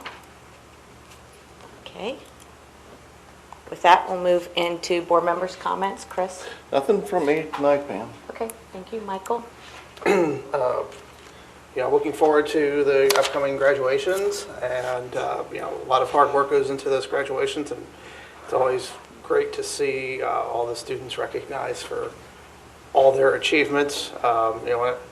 When I was in school, which is of course another district and another time and place, but pretty much just recognize that the best and brightest, top 10% basically, or something like that. And there's a lot of students that do a lot of things and put their heart and soul into these activities and these academic efforts, and or they're joining the military, and these are things that it's great to see recognized at the graduation events. Jim? No comments. Bob? It was great to see all the things going on at Northwest High School tonight, especially the students. On a personal note, as we sit here, my daughter-in-law's in labor. Their third grandchild's on the way. Congratulations. Thank you. And I have a couple things. First of all, I already mentioned Northwest had a very successful and safe prom. We hope the same and wish the same for Coleraine this weekend. Their prom's this weekend, and I believe their after prom is at the Y, so we want to hope that everybody has a safe and wonderful, and hopefully the weather will, who knows, it's supposed to rain all week, so maybe it'll be nice over the weekend. So I'd like to wish them well. A couple other things as we talk about graduations. Something I saw not too long ago, and it probably was from a smaller district. I can't remember. It wasn't any place around here, but just something to kind of throw out here. They went back to their elementaries, and the graduates had their caps and gowns on and paraded through the halls, and all the elementary kids, got to see them. And it's kind of like when you bring the football teams to the elementary, and these little kids think, "Whoa, these guys are so cool. I want to do that." It was just really neat. Something that it is a little bit different because we have so many feeder schools, but just kind of wanted to throw it out there. There was a lot of response. When I actually saw it on Facebook, and a lot of people, I posted, and a lot of people were like, get this done, this is so cool. But even if we just did it, the feeders through our middle schools, but I don't know, I just think if you can connect with the elementary kids, with the high school kids, it's just such a neat thing. And then one last thing, I just want to commend Warren County and the judge out there who is making an example of these kids that have called in all these bomb threats. These kids are staying in jail. They're not being released to mom and dad. They're making an example out of them, and I hope that sends a message to anybody everywhere that, you don't need to be doing this, and you think you're going to get a day off school. So I know Lebanon and Springboro, they even had like a 12-year-old they arrested, but they're really coming down hard on them, and I'm glad, and I just hope that deters anything for any other school districts have to go through that. But with that, we will move on. I believe we have an executive session. Yes, the request is for an executive session. The board will motion to move into executive session to consider the purchase of property for public purpose because premature disclosure of information would give us unfair competitive or bargaining advantage to a person whose personal or private interest is adverse to the general public interest, for the sale of property at competitive bidding because premature disclosure of information would give an unfair competitive or bargaining advantage to a person whose personal private interest is adverse to the general public interest, and to conference with an attorney concerning disputes that are subject to pending or imminent court action. Superintendent recommends the Board of Education approve the motion to move in executive session as listed. So moved. Second. I always wonder when it's real long like that, ask him to repeat it, but I'm just kidding. And we will not be coming back and making a motion. Okay, Chris, Except call then. for the vote.